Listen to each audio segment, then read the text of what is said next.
Нұрсұлтан ел жүрегі. Нұрсұлтан тәуелсіз Қазақстанның символы және бас қаласы. Нұрсұлтан күннен күнге құлпырып, өзінің рухани келбетін жаңартып, көз тартар алып ғимараттарымен жыл сайын өркендеуде. Дәл осы жерде ең маңызды саяси және экономикалық оқиғалар өтуде.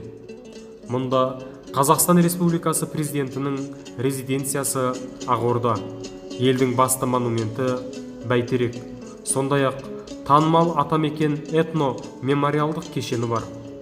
Ашық аспан астында орналасқан кешендегі шағын макеттер сізге қалада серуендеп жүргендей күй кештіреді.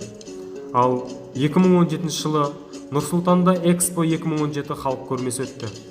Бүгінгі Нұрсұлтан Қазақстанның мақтанышы. Нұрсұлтанда ерекше көзге түсетін нысан бейбітшілік пен келісім сарайы. Ол пирамида іспетті етіп тұрғызылған сарай 2006 жылы 2 қыркүйекте салтанатты түрде ашылған. Ғимарат ағылшын архитекторы Фостердің жобасымен салынған. Болат пен тастан тұрғызылған сарай өзара рухани түсінушіліктің жаһандық орталығына айналды. Бейбітшілік пен келісім сарайында Қазақстан Халықтар Ассамблеясы, ұлтаралық және дінаралық келісім орталығы, мұражай, университет, 1,5 мың орынды опера залы, кең орталық атриум және қысқы бақ орналасқан.